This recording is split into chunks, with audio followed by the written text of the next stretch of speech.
एक हमारे पास होता है ट्रेन टेस्ट स्प्लिट। हम बात कर रहे थे अपने डेटा सेट की। डेटा सेट जो हमारा है ये वाला, वो हम चाह रहे हैं कि इसमें एरिया प्रिडिक्ट करे। प्रॉब्लम हमारा ये है, राइट। अब जब हमने डेटा को देखा इधर पेंडास में, तो हमें इधर से पता तो चल जाता है कि इसमें रोज कितने हैं, कॉलम्स कितने हैं। यानी इसमें रोज 517 है, कॉलम्स इसमें 11 है, प्रीवियस में 13 थे। अब जब हमने कभी भी कोई प्रोडिक्शन करनी, कोई प्रॉब्लम करना हो, तो अगर हम पूछेंगे कि हमें जो ट्रेनिंग के लिए डेटा सेट है वो प्रोवाइड कर लें, टेस्ट के लिए, टेस्टिंग के लिए, फिर जब हम टेस्ट करेंगे उसके लिए भी डेटा सेट प्रोवाइड कर लें। ट्रेनिंग हम क्यों करते हैं? ताकि वो जो हमारा मॉडल है वो उस डेटा की सीखें। टेस्टिंग हम क्यों करते हैं? कि हमें हमारे पास टेस्टिंग हो जाए कि जो इंडिपेंडेंट वेरिएबल है, ओके, वो अगर मौजूद हो और जो डिपेंडेंट वेरिएबल है वो ना हो, तो वो डिपेंडेंट वेरिएबल को प्रेडिक्ट कर ले। ये हमारा मेन प्रॉब्लम है। यानी हम चाह रहे हैं कि हमने एरिया प्रेडिक्शन करनी है, बर्न एरिया प्रेडिक्शन करनी है, लेकिन हमारे पास, हम उस वक्त टेस्ट कर लें कि हमारे पास इनपुट फीचर्स है लेकिन आउटपुट मिसिंग है, तो वो आउटपुट प्रेडिक्ट कर लें। तो उसके लिए हम टेस्ट डेटा सेट हमें चाहिए होता है। यूजुअली जब आपको डेटा सेट मिलता है तो उसमें ये डिफाइन नहीं होता कि ट्रेनिंग का डेटा कौन सा है, टेस्ट का डेटा कौन सा है। तो उसके लिए फिर आप एक कंसेप्ट यूज करते हैं, train test split.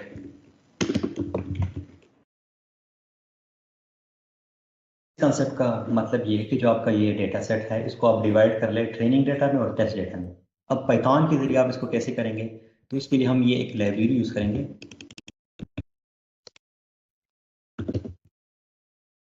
Model sklearn जो लाइब्रेरी है, मोहम्मद अली, जो स्केलर्न हमारे पास लाइब्रेरी है, उससे हम एक क्लास यूज कर रहे हैं मॉडल सिलेक्शन की, और ये हम इंपोर्ट कर रहे हैं ट्रेन टेस्ट स्प्लिट। अब ट्रेन टेस्ट स्प्लिट जब हम इंपोर्ट करेंगे, इसकी थ्रू हम पाइथन में इस डेटा को डिवाइड कर सकते हैं इनटू ट्रेनिंग एंड टेस्ट। आप खुद भी कर सकते हैं मैनुअली प्रोग्रामिंग, लेकिन हम चूंकि ये पाइथन की लाइब्रेरी सीख रहे हैं, तो इसके लर्न वो लाइब्रेरी है जिससे हम ये काम कर सकते हैं। अब करेंगे कैसे? ये एक फंक्शन है ट्रेन टेस्ट स्प्लिट, इसमें हम एज इनपुट अपना डेटा सेट दे देंगे। यानी जो डेटा सेट हमारे पास क्या है, वो डीएस है जिस पे हम काम करना चाह रहे हैं, डीएस वेरिएबल में स्टोर है। फिर हम उसको बता देंगे कि आपकी जो टेस्ट डेटा का साइज है ना वो क्या है। हम उसको बता रहे हैं 0.3 का मतलब है 30%। जो इस डेटा सेट का है उसको टेस्टिंग डेटा कह दो। फिर हम एक और आर्गुमेंट देंगे ट्रेन साइज का, और उसको लेट्स सी 0.7 मैंने कर दिया, तो इसका मतलब है कि ये जो अब ट्रेनिंग का डेटा सेट जनरेट कर देगा वो क्या होगा, वो 70% होगा। अगर आप लोग इसको मेंशन नहीं करेंगे, इस वेरिएबल को हटा देंगे इस तरह, इसका मतलब बाई डिफ़ॉल्ट ये कंसिडर करेगा 75% जो डेटा है उसको ट्रेनिंग कंसिडर करेगा, और जो 25% है उसको कंसिडर करेगा टेस्ट। लेकिन मैं चाह रहा हूँ कि वो 25 वाला ना यूज़ करूँ, तो इसलिए मैं इसको 30% करना चाह रहा हूँ, तो इसलिए मैं ये वेरिएबल यूज़ कर रहा हूँ। फिर इधर आप ट्रेन और टेस्ट वेरिएबल दे देंगे, यानी ट्रेनिंग के लिए और टेस्टिंग के लिए। अब मैं इसको रन करता हूँ, तो मेरे पास दो और डेटा फ्रेम्स आ गए, एक टेस्ट के नाम से, एक ट्रेन के नाम से। टेस्ट वाले में इतने रोज हैं और जो ट्रेन वाले उसमें इतने रोज है, लेकिन अगर आप देखेंगे तो दोनों में फीचर सेम है। ओके, अब हमने बात की थी कि हमारे पास जो एग्रीगेशन है उसमें इनपुट वेरिएबल्स होते हैं, आउटपुट वेरिएबल्स होते हैं, डिपेंडेंट वेरिएबल्स होते हैं, इंडिपेंडेंट वेरिएबल्स होते हैं। मशीन लर्निंग के लिए हम यूज करते हैं एक्स वाई कंसेप्ट। जो एक्स है वो आपके पास इनपुट है, जो वाई आपके पास आउटपुट है। अब हम इसे जनरेट करना चाह रहे हैं एक्स ट्रेनिंग, यानी ट्रेनिंग से हम जनरेट करना चाह रहे हैं कि उस ट्रेनिंग डेटा सेट में हमें पता चले वो डेटा जो ट्रेनिंग के लिए यूज़ करेंगे, और सॉरी, जो ट्रेनिंग की इनपुट है और जो ट्रेनिंग का आउटपुट है। टेस्ट में भी हम देखेंगे कि टेस्ट का इनपुट क्या है और आउटपुट क्या है, यानी टेस्ट का एक्स क्या है और टेस्ट का वाई क्या है, ट्रेनिंग का एक्स क्या है, ट्रेनिंग का वाई क्या है। तो पहले हम देखते हैं कि हमने कैसे करना है इन टर्म ऑफ ट्रेनिंग। यानी ट्रेनिंग वेरिएबल से मैंने बनाना है ट्रेन। अब ट्रेन एक्स का मकसद क्या होगा आप लोगों को क्लियरली पता चल रहा है कि है क्या, राइट।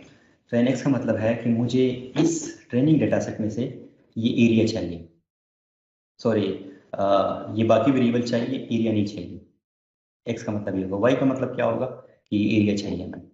तो हम क्या करेंगे, इस डेटा सेट से एरिया को ड्रॉप कर देंगे और ये बाकी जो हमारे पास फीचर्स है इसको हम इसमें स्टोर कर देंगे। ये तरीका हम करने लगे हैं। या ड्रॉपिंग का आप लोगों ने सुना था एक यूज, कि हम कॉलम्स ड्रॉप कर सकते हैं। दूसरा ये है कि हम कॉलम्स ड्रॉप करके जो उसका आउटपुट है उसको स्टोर भी कर सकते हैं। अब मैं करना चाह रहा हूँ ड्रॉप, तो जो कमांड है एग्जिट की मैं उसको कॉपी कर लूँगा, जो ऊपर train dot drop.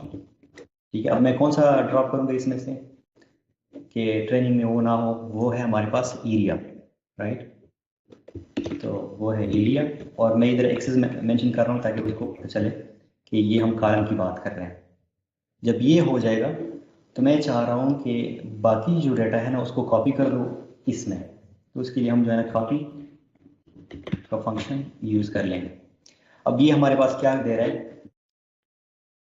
Train x दे रहा है, जिसमें वो जो हमारा आउटपुट वेरिएबल है वो मिसिंग है। ओके, तो अब मैंने अगर वाई ट्रेन बनाना है, यानी वाई ट्रेन, या आपको कभी भी जरूरत पड़े कि आप डेटा फ्रेम बनाना चाह रहे हैं, मैं चाह रहा हूँ कि ट्रेन वाई मेरे पास बने।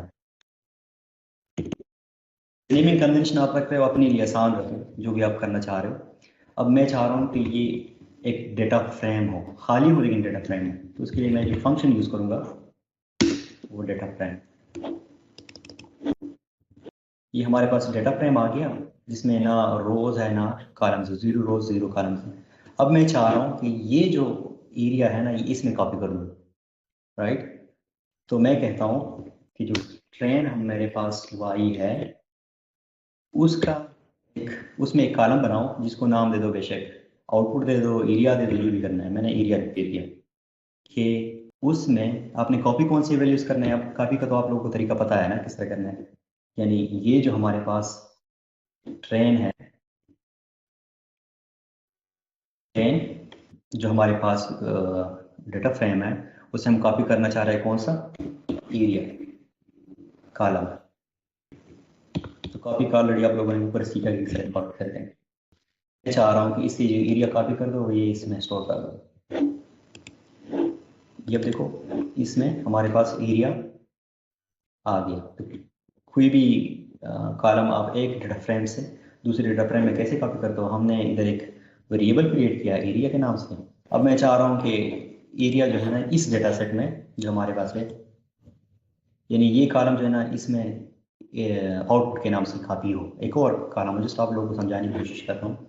तो उसका तरीका क्या होगा कि आप लोग सिंपली कह दोगे कि जो मेरे पास डेटा सेट है उसमें एक कॉलम क्रिएट करो जिसका नाम दे दो आउटपुट, और फिर उसमें से जो आपने स्टोर करना है वो क्या स्टोर करना है, यानी जो आपके पास डेटा सेट है ना, कॉलम है जिसका नाम है एरिया, और ये आपने कॉपी करना है और स्टोर करना है इसमें। अब अगर मैं इसको करूँगा तो ये जो ओरिजिनल है ना उसमें एक और कॉलम क्रिएट हुआ जिसमें ये सारे वैल्यूज कॉपी हो गए। ओके, तो ये कॉपी का हम इसलिए कर रहे हैं। मकसद हमारा इसका क्या है कि हम जो डिपेंडेंट वेरिएबल्स हैं अपने डेटा सेट से वो निकाल रहे थे और इंडिपेंडेंट निकाल रहे थे। तो पहले हमने ट्रेन टेस्ट स्प्लिट किया, वो इसलिए कि हम चाह रहे हैं कि जो ट्रेनिंग का डाटा है इस पर हम मॉडल ट्रेन करेंगे, और जो टेस्ट का डाटा है ना ये बाद में टेस्टिंग के लिए यूज़ करेंगे। मॉडल को ट्रेनिंग के डेटा का तो पता है लेकिन टेस्ट का डेटा हमने अलग रखा है, उसका उसको नहीं पता। तो जिस तरह से हमने ट्रेनिंग के लिए कर दिया, हम चाह रहे हैं कि ये वेरिएबल्स हम टेस्ट के लिए भी कर लें। तो मैं थोड़ा सा स्पीड अप करना चाह रहा हूँ काम को, रिप्लेस करूँगा, ट्रेन को रिप्लेस कर दो बाई टेस्ट। आप लोगों को समझ आ रहा है कि ये कोड क्या करता है।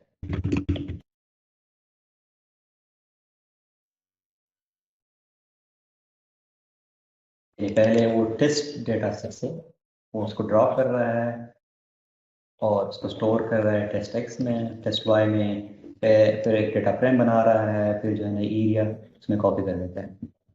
तो अब हमारे पास जो दोनों टेस्ट सेट्स है उसमें इंडिपेंडेंट का भी पता चल रहा है, इंडिपेंडेंट क्या है, ठीक है, और जो डिपेंडेंट है उनका भी पता चल रहा है। यानी एक हमारे पास इंडिपेंडेंट है और जो वाई हमारे पास है वो डिपेंडेंट है। ये हमने जो तरीका किया इसको हम कहते हैं प्री प्रोसेसिंग। मशीन लर्निंग में जब हम डेटा को प्रोसेस करते हैं ताकि वो हमारे मॉडल के ट्रेनिंग के लिए रेडी हो, इस प्रोसेस को हम कहते हैं प्री प्रोसेसिंग। तो अभी हम प्री प्रोसेसिंग कर रहे हैं।